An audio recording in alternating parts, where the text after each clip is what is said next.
I've seen them before, said Khadgar. It was 7 days after the battle in the swamp. With their return to the tower, and a day of recovery on Khadgar's part, the young mage's apprenticeship had begun in earnest.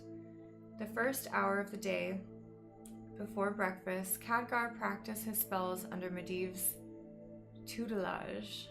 I do not know that word, tutelage.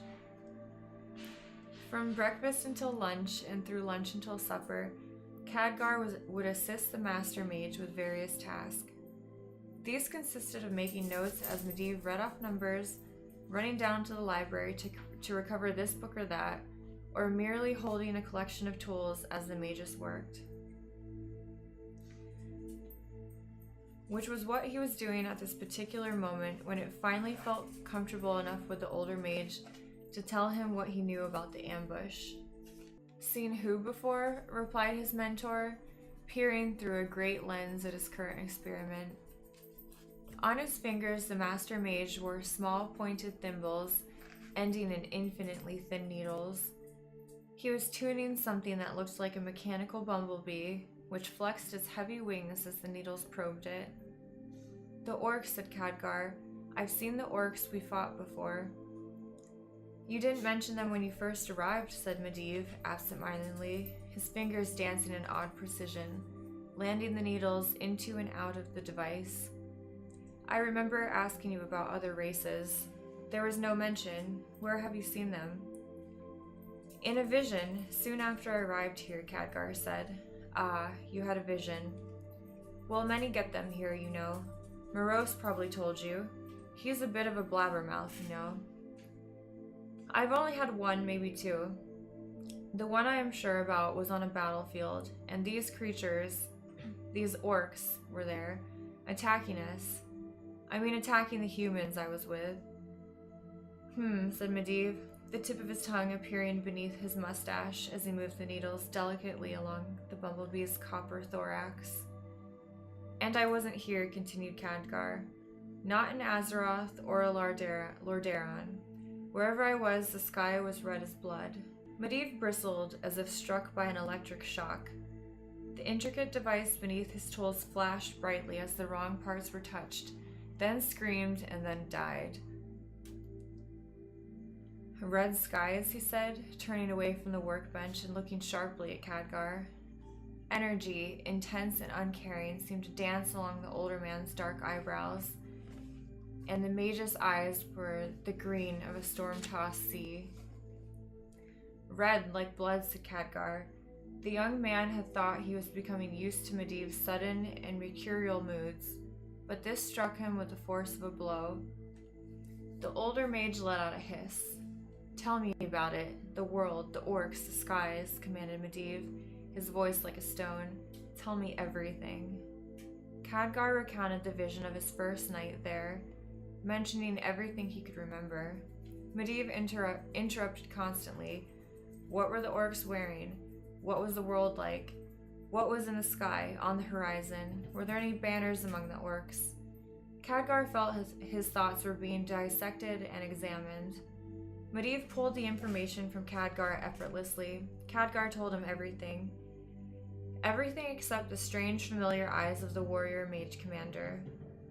He did not feel right mentioning that, and Medivh's questions seemed to concentrate more on the red-skied world and the orcs than the human defenders.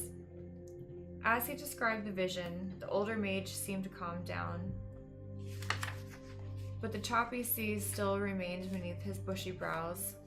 Khadgar saw no need to upset the mages further. Curious, said Medivh, slowly and thoughtfully, after Khadgar finished. The Master Mage leaned back in his chair and tapped a needle-tipped finger to his lips. There was a silence that hung over the room like a shroud. At last he said, That's a new one, a very new one indeed. Sir, began Khadgar. Medivh, reminded the Master Mage. Medivh, sir, said Khadgar again. Where do these visions come from? Are they hauntings of some sort, or portents of the future? Both, said Medivh, leaning back in his chair, and neither. Go fetch an ewer of wine from the kitchen. My work is done for the day. I'm afraid it's nearly time for supper, and this may take some explaining. When Khadgar returned, Medivh had started a fire in the hearth and was already settling into one of the larger chairs. He held out a pair of mugs. Khadgar poured, the sweet smell of red wine mixing with cedar smoke. "Do you drink?" asked Medivh as an afterthought. "A bit," said Khadgar. "It is customary to serve wine with dinner in the Violet Citadel." "Yes," said Medivh. "You wouldn't need to if you just got rid of the lead lining your aqueduct. Now, you are asking about visions." "Yes, I saw what I described to you, and morose." Khadgar hesitated for a moment, hoping not to further blacken the Castellan's reputation for gossip, then decided to press on. "Morose said that I was not alone, that people saw things like that all the time." "Morose is right," said Medivh, taking a long pull from the wine and smacking his lips. "A late harvest vintage, not bad. That this tower is a place of power should not surprise you. Mages gravitate towards such places. Such places are often where the universe wears thin, allowing it to double back on itself, or perhaps even allowing entry into the twisting nether and to other worlds entirely." "Was that what I saw then?" interrupted Khadgar. "Another world?" Medivh held up a hand to hush the younger man. "I'm just saying that there are places of power which for one reason or another become the seats of great power. One such location is here, in the Red Ridge Mountains. Once long ago, something powerful exploded here, carving out the valley and weakening the reality around it."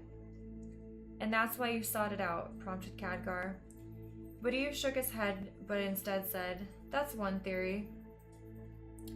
You said there was an explosion long ago that created this place, and it made it a place of magical power. You then came—" "Yes," said Medivh, "that's all true, if you look at it in a linear fashion. But what happens if the explosion occurred because I would eventually come here, and the place needed to be ready for me?" Khadgar's face knitted. "But things don't happen like that." "In the normal world, no, they do not," said Medivh. "But magic is the art of circumventing the normal. That's why the philosophical debates in the halls of the Kirin Tor are so much buffle and blow. They seek to place rationality upon the world, to regulate its motions. The stars march in order across the sky, the seasons fall one after another with lockstep regularity, and men and women live and die. If that does not happen, it's magic, the first warping of the universe. A few floorboards that are bent out of shape, waiting for the industrious hands to pry them up." "But for that to happen to the area to be prepared for you," started Khadgar. "The world would have to be very different than it seems," answered Medivh. "Which it truly is, after all.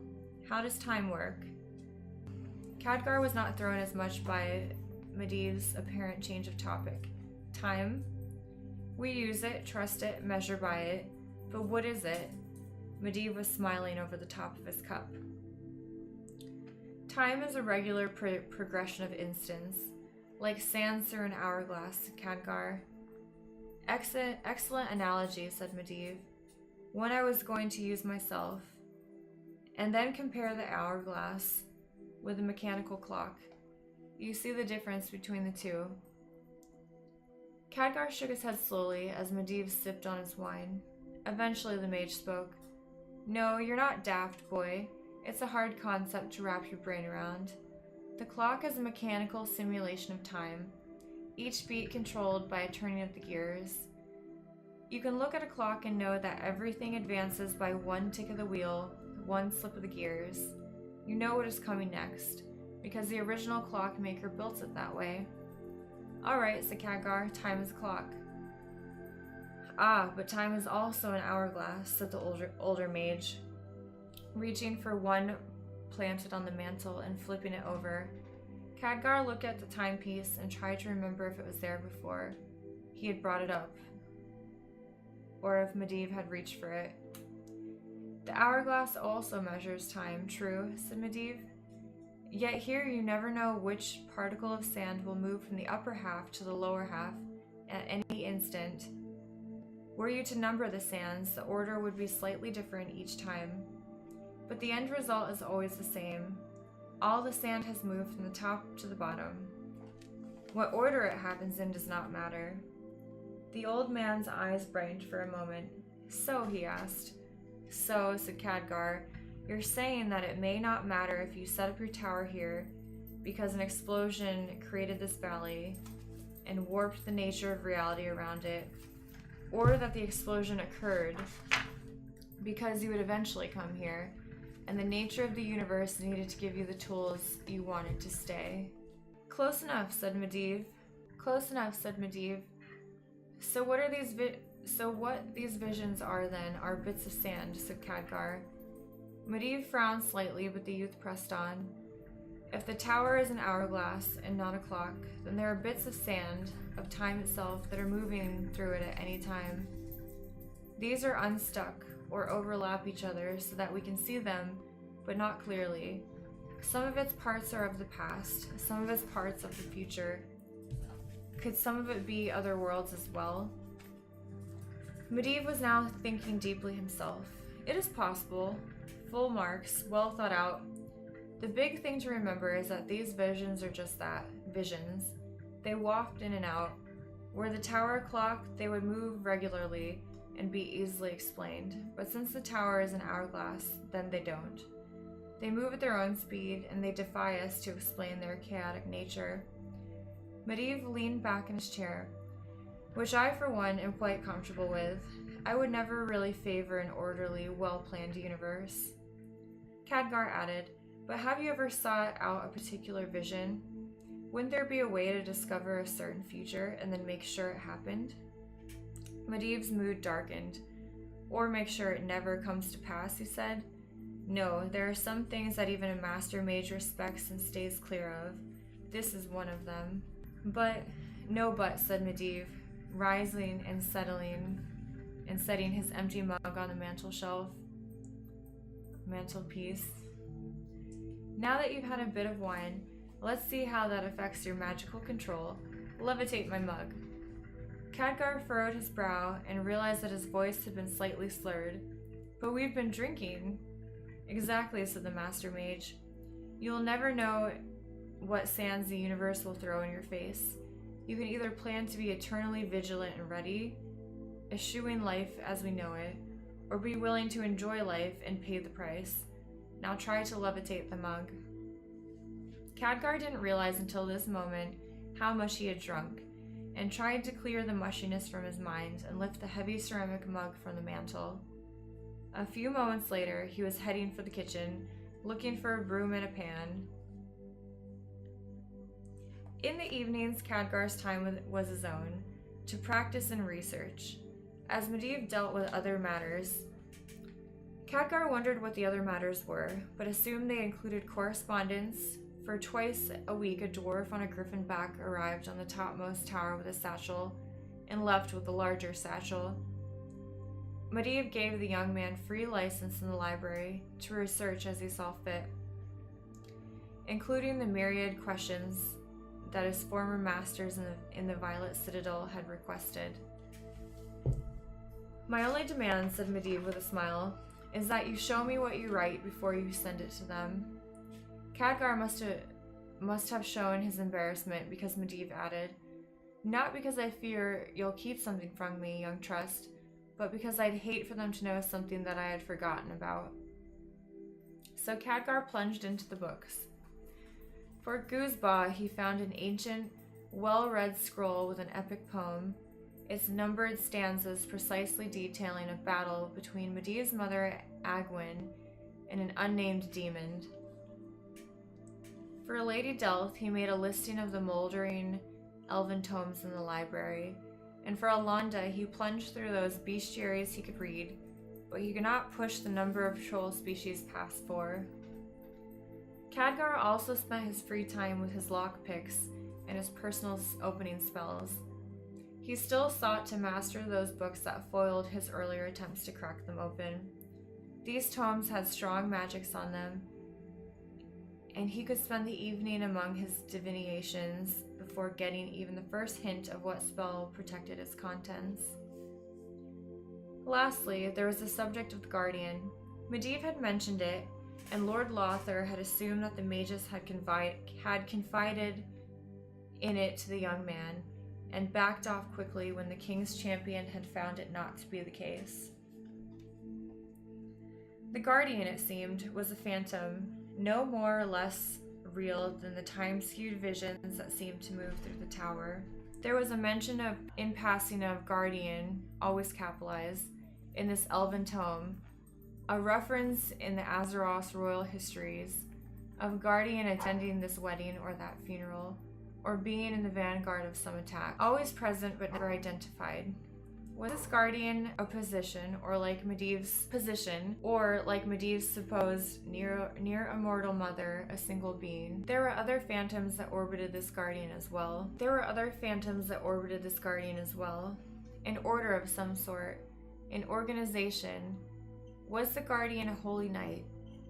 And the word Tirisfal was written in the margins of one grimoire, and then erased, such that only Khadgar's skill at examination told him what was once written there by the carving pen had done in the parchment. A name of a particular guardian, or the organization, or something else entirely. It was the evening that Khadgar found this word, 4 days after the incident with the mug, that the young man fell into a new vision.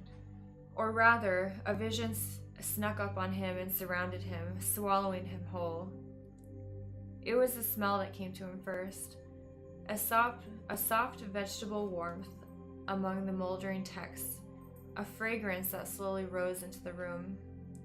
The heat rose in the room, not uncomfortably, but as a warm, damp blanket.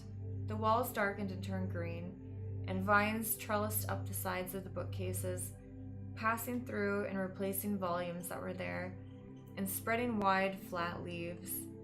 Large pale moonflowers and crimson star orchids sprouted among the stacked scrolls.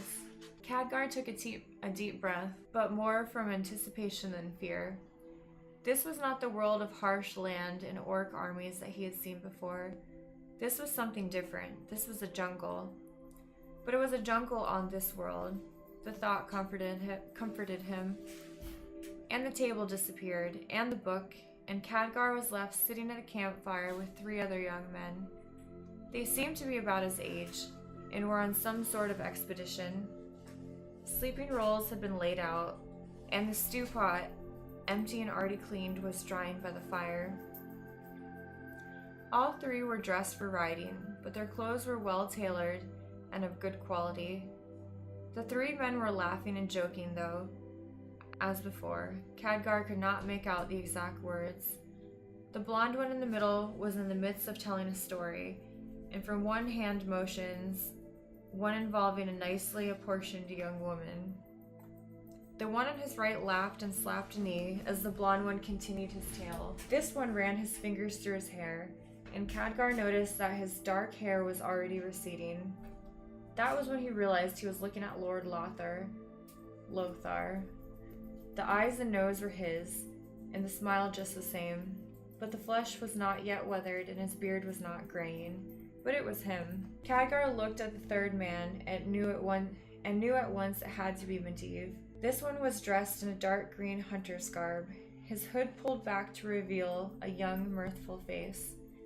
His eyes were burnished jade in the light of the campfire, and he favored the blonde one's story with an embarrassing smile. The blonde one in the center made a point and motioned to the young Medivh, who shrugged, clearly embarrassed. The blonde one's story apparently involved the future magus as well. The blonde one had to be Lane, now King Lane of Azeroth. Yes, the early stories of the 3 of them had found their way even into the Violet Citadel's archives. The 3 of them often wandered through the borders of the kingdom, exploring and putting down all manner of raiders and monsters. Lane concluded his story, and Lothar nearly fell back over the log he was sitting upon, roaring with laughter. Medivh suppressed a laugh himself into his curled hand, looking like he was merely clearing his throat. Lothar's laughter subsided, and Medivh said something, opened his palms upward to make a point. Lothar did pitch backward now, and Lane himself put his face in his hand, his body heaving in amusement. Apparently whatever Medivh said topped Lane's story entirely. Then something moved in the surrounding jungle. The three of them, their revelry at once. The three stopped their revelry at once. They must have heard it. Khadgar, the ghost at this gathering, more felt it instead. Something malevolent lurking at the borders of the campfire. Lothar rose slowly and reached for a great, wide-bladed sword, laying in its sheath at his feet. Lane stood up, reaching behind his log to pull out a double-headed axe, and motioned for Lothar to go one way, Medivh to go another. Medivh had risen as well by this point, and though his hands were empty, he, even at this age, was the most powerful of the three. Lane, with his broad axe, loped forward to one side of the campsite. He might have imagined himself as stealthy, but Khadgar saw him move with firm-footed deliberation. He wanted whatever was there at the edge to reveal itself. The thing obliged, bursting from its place of concealment. It was half again as tall as any of the young men, and for one instant he thought it was some gigantic orc. Then he recognized it from the bestiaries that Alonda had him peruse. It was a troll, one of the jungle breed, its blue-hued skin pale in the moonlight, its long gray hair lacquered upright into a crest that ran from its forehead back to the nape of the neck. Like the orcs, it had fangs jutting out from its lower jaw, but these were rounded, peg-like tusks, thicker than the sharp teeth of the orcs. Its ears and nose were elongated, parodies of human flesh. It was dressed in skins, and chains made of human finger bones danced on its bare chest. The troll let out a battle roar, baring his teeth in his chest in rage, and feinted with its spear. Lane swung the outthrust weapon, but his blow went wide. Lothar charged from one side, and Medivh came up as well, eldritch energy dancing off his fingertips. The troll sidestepped Lothar's great sword and danced back another step when Lane shredded the air with his huge axe. Each step covered more than a yard, and the two warriors pressed the troll each time it retreated. It used the spear more like a shield than a weapon, holding the haft two-handed and knocking aside the blow. Khadgar realized the creature wasn't fighting to kill the humans, not yet. It was trying to pull them into position. In the vision, the young Medivh must have realized the same thing, because he shouted something to the others. But by this time it was too late, for two other trolls chose that moment to leap from their hiding places on either side of combat. Lane, for all his planning, was the one caught by surprise, and the spear skewed his right arm. The borax blade bit into the earth as the future king screamed a curse. The other two concentrated on Lothar, and now the warrior was being forced back, using his broad blade with consummate dexterity, foiling first one thrust, then another. Still, the jungle trolls showed their strategy. They were driving the two warriors apart, separating Lane from Lothar, forcing Medivh to choose. Medivh chose Lane. From his phantom viewpoint, Khadgar guessed it was because Lane was already wounded. Medivh charged, his hands flaming, and caught the butt end of the troll's spear in the face. As the troll slammed the heavy haft against Medivh's jaw, then turned and with one elegant motion pummeled the wounded Lane. Medivh went down and so did Lane, and the axe spun out of the future Savoran's hand. The troll hesitated a moment, trying to determine who to kill first. It chose Medivh, sprawled on the ground at its feet, the closer of the two. The troll raised the spear, and the obsidian point glowed evil in the moonlight. The young Medivh choked off a series of syllables. A small tornado of dust rose from the ground and flung itself into the troll's face, blinding it. The troll hesitated for a moment and clawed at its dusty orbs with one hand. The hesitation was all Medivh needed, for he lunged forward, not with a spell, but with a simple knife, plunging it into the back of the troll's thigh. The troll gave a scream into the night, stabbing blindly. The spear dug into where Medivh had been, for the young mage had rolled to one side and was now rising, his fingertips crackling. He muttered a word, and lightning gathered in a ball between his fingers and lanced forward. The troll jolted from the shock and hung for a moment, caught in a blue-limbed seizure. The creature fell to its knees, and even then was not done, for it tried to rise, its rheumy red eyes burning with hatred for the wizard. This troll never got his chance, for a shadow rose behind it, and Lane's recovered axe gleamed briefly in the moonlight, before coming down on the troll's head, bisecting it at the neck. The creature sprawled forward, and the two young men, as well as Khadgar, turned to the trolls battling with Lothar. The future champion was holding his own, but just barely. He had backed almost across the entire campsite. The trolls had heard the death scream of their brother, and one continued to press his attack as the other charged back to deal with the two humans. It let out an inarticulate bellow as it crossed the campsite, its spear before it like a knight on horseback. Lane charged in return, but at the last moment veered to one side, dancing aside the spear's point. The troll took 2 more steps forward, which brought him up to the campfire itself, and where Medivh was waiting. Now the mage seemed to be full of energy, and limbed by the coals before him, looked demonic in his demeanor. He had his arms wide, and he was chanting something harsh and rhythmic, and the fire itself leaped up, taking a brief animated form of a giant lion, and leaped on the attacking troll. The jungle troll screamed as the coals, logs, and ash wrapped itself around him like a cloak, and would not be shrugged off. The troll flung itself on the ground and rolled first one way and then the other, trying to dampen the flame, but it did no good. Finally, the troll stopped moving entirely, and the hungry flames consumed it. For his part, Lane continued to charge and buried his axe in the side of the surviving troll. The beast let out a howl, but its moment's hesitation was all that Lothar needed. The champion batted away the outthrust spear with a backhanded blow, then with a level, precise swing cut the troll's head cleanly from his shoulders. The head bounced into the brush and was lost. Lane, though bleeding from his own wound, slapped Lothar on the back, apparently taunting him for taking so long with this troll. Then Lothar put a hand to Lane's chest to quiet him and pointed at Medivh. The young mage was still standing over the fire, his hands held open, but fingers hooked like claws. His eyes were glassy in the surviving firelight, and his jaw was tightly clenched. As the two men and the phantom Khadgar ran over to him, the young man pitched backward. By the time the pair reached Medivh, he was breathing heavily, and his pupils were wide in the moonlight. Warriors and vision visitor leaned over him, as the young mage strained to push the words out of his mouth. "Watch out for me," he said, looking at neither Lane nor Lothar, but at Khadgar. Then the young Medivh's eyes rolled up in his head, and he lay still. Lothar and Lane were trying to revive their friend, but Khadgar just stepped back.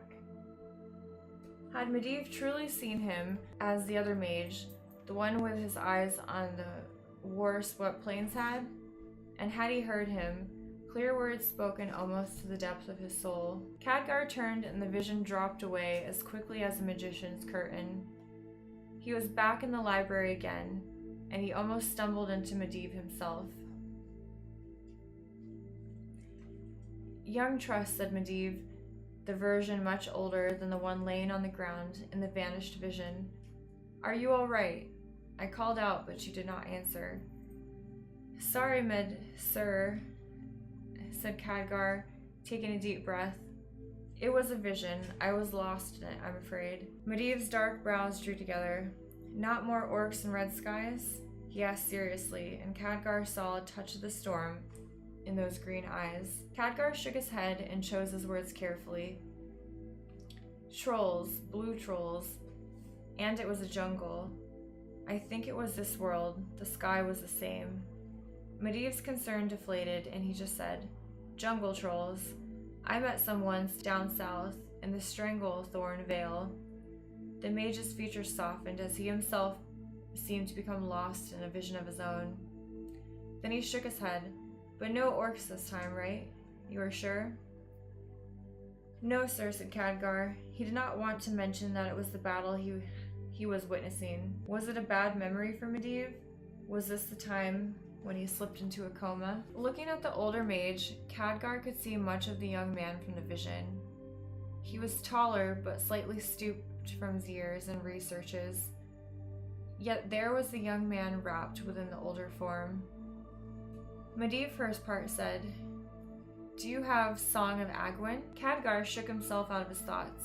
The song? Of my mother, said Medivh. It would be an old scroll. I swear I can't find anything here since you've cleaned. It's with the other epic poetry, sir, said Khadgar. He should tell him about the vision, he thought. Was this a random event, or was it brought on by his meeting of Lothar? Was finding out about things triggering visions? Medivh crossed to the shelf and, running a finger along the scrolls, pulled the needed version, old and well-worn. He unwound it partway, checked it against a scrap of paper in his pocket, then rewound and replaced it. I have to go, he said suddenly. Tonight, I'm afraid. Where are we going? Asked Khadgar. I go alone this time, said the elder mage, already striding toward the door. I will leave instructions for your studies with Morose. When will you return? Shouted Khadgar after his retreating form. When I am back, bellowed Medivh, taking the stairs up 2 at a time already. Khadgar imagined the Castellan already at the top of the tower, with his runic whistle and tame griffin at the ready. Fine, said Khadgar, looking at the books. I'll just sit here and figure out how to tame an hourglass.